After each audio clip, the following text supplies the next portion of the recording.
अब देखो सर, अब हम थोड़ा सा और इसके अलग से बात करते हैं, ठीक है। अब क्या होगा कि सर हमने ओम्स लॉ क्या पढ़ा, V is equal to I R, ये पढ़ा ना, कोई दिक्कत नहीं है। इसमें आपने बोला कि ये R जो है ना वो रेजिस्टेंस है, क्या है, वो रेजिस्टेंस है, और ये क्या है, एक कांस्टेंट होता है।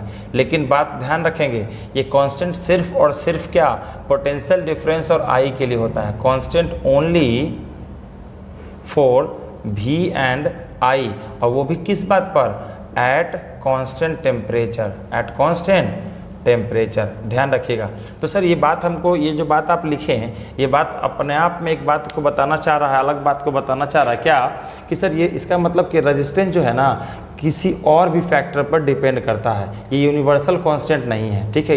ये किसी और भी चीज़ पर डिपेंड करता होगा, तभी आप ये बोल रहे हैं कि ये रेजिस्टेंस सिर्फ और सिर्फ V और I के लिए कांस्टेंट है, और वो भी कब, जब तापमान क्या हो, जब टेम्परेचर क्या हो, कांस्टेंट हो। तो यहाँ से एक बात निकल के आ रहा है कि सर आखिरकार ये जो R है, ये जो रेजिस्टेंस है, ये किन किन फैक्टर्स पर सर डिपेंड करता है, जरा इसको देखो। तो इसको हम लोग आगे देखते हैं, तब हमारे पास टॉपिक समझ में आगे क्या आने वाला है। अब हमारे पास टॉपिक आने वाला है फैक्टर्स जो अफेक्ट करता है, फैक्टर्स अफेक्टिंग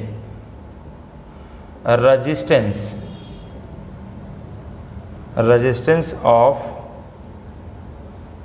कंडक्टर। किन किन फैक्टर्स पर कंडक्टर का जो है रेजिस्टेंस डिपेंड करता है। तो बिल्कुल सिंपल है, ध्यान रखेंगे। पहला फैक्टर कि रेजिस्टेंस जो है, देखो पहले ऐसे देखते हैं, एक हम बना लेते हैं पहले कंडक्टर।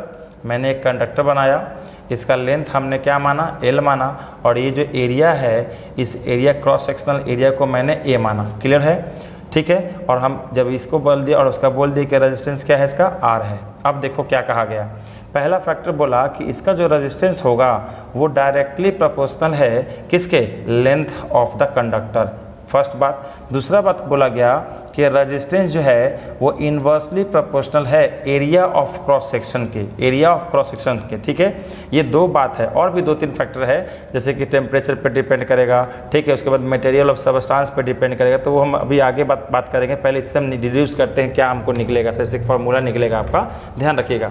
तो हमने क्या बोला कि resistance of a conductor depends directly upon the length of conductor. इसका मतलब लेंथ अगर बढ़ेगा तो रेजिस्टेंस बढ़ेगा, और अगर लेंथ घटेगा तो रेजिस्टेंस घटेगा, ठीक है। इन दोनों को अगर गौर से देखें, इन दोनों को इधर से डालो इसको, ठीक है। इसको फर्स्ट मानो, इसको क्या मानो, सेकंड मानो, ठीक है। इन दोनों में अगर हम फ्रॉम फर्स्ट एंड सेकंड को अगर देखें, फ्रॉम फर्स्ट एंड सेकंड अगर हम देखने की कोशिश करें, तो resistance is directly proportional to L था, और इनवर्सली क्या था, A था, ठीक है। नियम वही है कि इसको हम हटाते हैं किससे, इक्वल टू के साथ, तो यहाँ एक कांस्टेंट ऐड हो जाता है, क्या होता है, एक कांस्टेंट ऐड होगा, और क्या होगा, A।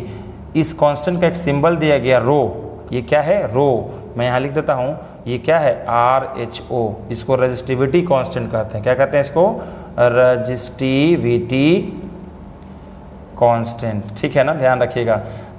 चलो, तो यहाँ पर रो हो गया, और फार्मूला क्या था पहले, अब हमारे पास एक नया फार्मूला आ गया, R is equal to rho L by A। जरा गौर देखेंगे, इस बात को ध्यान से दीजिएगा। R is equal to rho L by A पे आपको न्यूमेरिकल क्वेश्चन आएगा एक बनाने के लिए, और उसमें बच्चा हमेशा कंफ्यूज करता है, ठीक है। क्यों, क्योंकि वहाँ पे यूनिट कन्वर्ट करने में बच्चे को दिक्कत होता है, ध्यान रखिएगा। हम सारा क्वेश्चन कराएंगे आपको, और जो जो बोलेंगे ध्यान से सुनते रहिएगा, ठीक है। आप पहले इस बात को समझिए।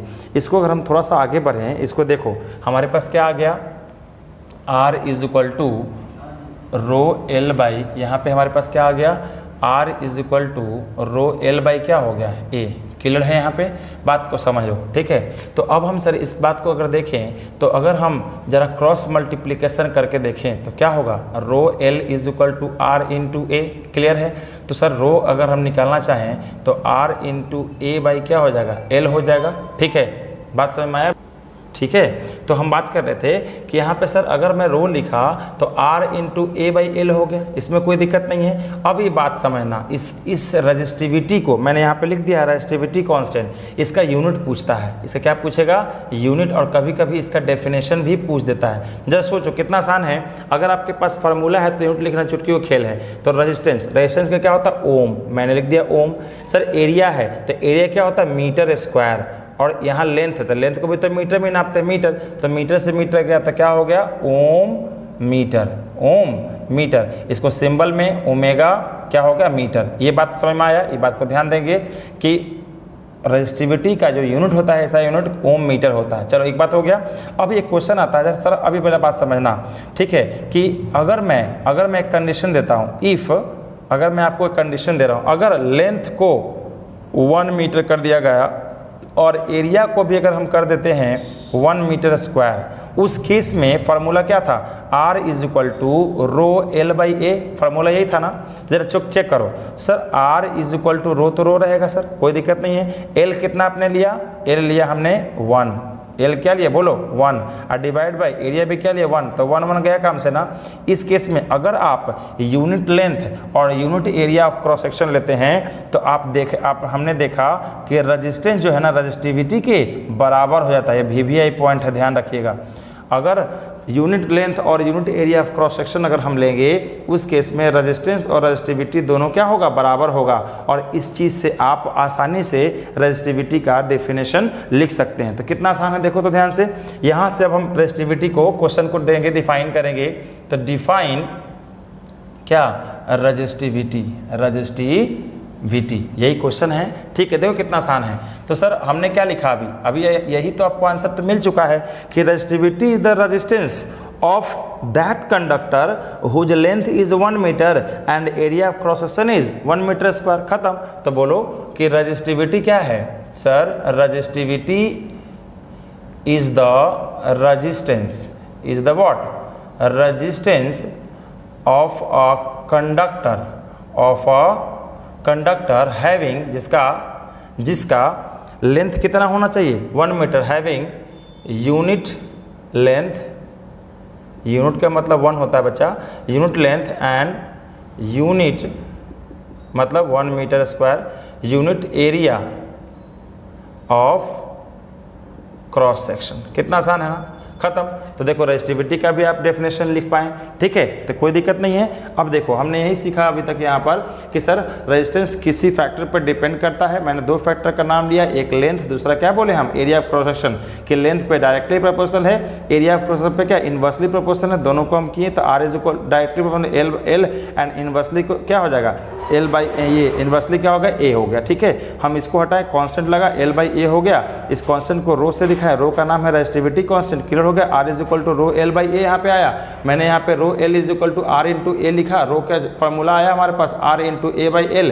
इसका यूनिट सिंपल, ये R का होता है ओम, एरिया का होता है मीटर स्क्वायर, लेंथ का मीटर, मीटर से मीटर स्क्वायर कटा तो यहाँ पे क्या बचा, M खाली बचा, मीटर बचा, तो ओम मीटर, यहाँ पे सिंबल से ओम मीटर ओमेगा मीटर हो गया, ठीक है। तो मैंने एक यहाँ पे कंडीशन दिया कि अगर मैं लेंथ को 1 मीटर करूँ और एरिया को 1 मीटर स्क्वायर करूँ, अगर ऐसा किया तो मेरे पास रेजिस्टेंस रेजिस्टिविटी के बराबर आ गया, और इसी से मैंने डेफिनेशन कर दिया रेजिस्टिविटी का, ठीक है। चलो ये तो आपको समझ में आ गया सर फैक्टर्स अफेक्टिंग रेजिस्टेंस। अब यहाँ से कंक्लूजन क्या निकलता है इन दोनों पॉइंट से। अब ये जो हमारे पास फाइनल जो फार्मूला आया है R is equal to rho L by A, यहाँ भी वही है सेम। तो इससे जो कंक्लूजन आया है उस कंक्लूजन को हम लोग अब देखने जा रहे हैं, ठीक है। तो फटाफट इसको लिख लीजिए, हम अब इसको रब करते हैं, ठीक है। चलो